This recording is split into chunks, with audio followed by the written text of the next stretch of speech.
আসসালামু আলাইকুম বন্ধুরা, আশা করছি তোমরা সবাই অনেক ভালো আছো। আমারও সময়গুলো ভালোই কাটছে। আসলে অনেকদিন পর বেড়াতে আসা তো তাই খুব ভালোই লাগছে। আর যেহেতু আমার দাদা মারা গেছে, খারাপ লাগাও আছে, ভালো লাগাও আছে। ভালো লাগা খারাপ লাগা মিলিয়েই হচ্ছে মানুষের জীবন। অবশ্যই আমার দাদার জন্য আমি সবসময় দোয়া করি যাতে আল্লাহ তাকে জান্নাতবাসী করুক। প্রচন্ড ঠান্ডা জিনিস খেয়ে ফেলেছে এই কদিনের মধ্যে, তাই ভয়েসটা পুরাই ডাউন। কি বলবো, ভয়েসটা পুরাই ভেঙে গেছে। আর বাচ্চাদের কথা কি বলবো, বাচ্চারা তো পুরাই আউট অফ কন্ট্রোল। ঠিক আছে, গ্রামের বাড়িতে ওদের কেউ কিছু বলার নেই। সো আজকে আমরা একটু পদা রাইড দিতে আসলাম। আমার প্রথম প্রথম ভয় লাগতেছিল, তারপরে সাহস করে উঠলাম। আগেও আমি বেশ কয়েকবার এখান থেকে আমার বাড়িতে, গ্রামের বাড়িতে আমি এখান থেকে একা একা গিয়েছি, বাট লাস্ট যখন আমি পদ্মা পাড়ি দিই তখন আসলে 3 নম্বর সতর্ক সংকেত ছিল, যেটাতে আমি আমার জীবনের শ্রেষ্ঠ ভয়টা পাই। এবং এরপর থেকে আমি ডিসাইড করি যে আমি আর কখনো পদ্মার উপরে উঠবো না। বাট আজকে সবাই উঠেছে এবং আমাকে খুব রিকোয়েস্ট করছিল এবং আমি উঠলাম সাহস করে।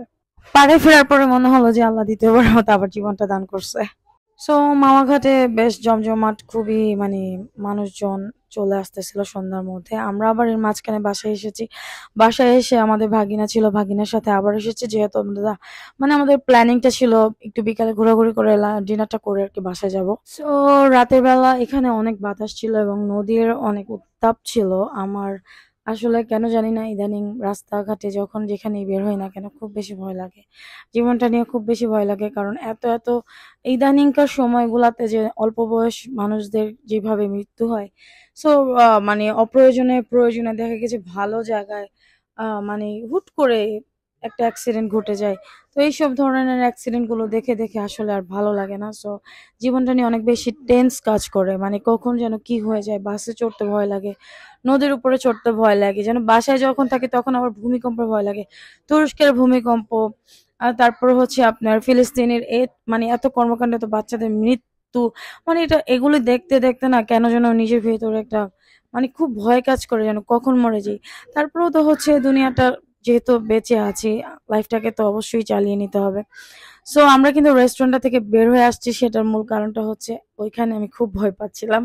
যেহেতু আপনারা দেখতেই পাচ্ছেন এটা কিন্তু অর্ধেকটা ম্যাক্সিমাম হচ্ছে নদীর উপর অবস্থিত, এবং যখনই খুব জোরে জোরে বাতাস আসতেছিল তখন কিন্তু হালকা হালকা একটু দোল দোল খাচ্ছিল। তো আমি এই জন্য ভয় পেয়ে বলছি প্লিজ আমরা অন্য কোনো রেস্টুরেন্টে যাই।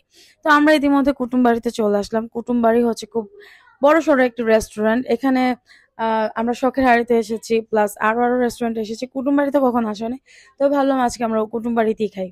তো আমরা একটি ইলিশ মাছ নিয়ে নিলাম। এই যে আমার ইলিশ মাছটা এখন কাটা হচ্ছে, এটাকে হচ্ছে ভাজতে দেব।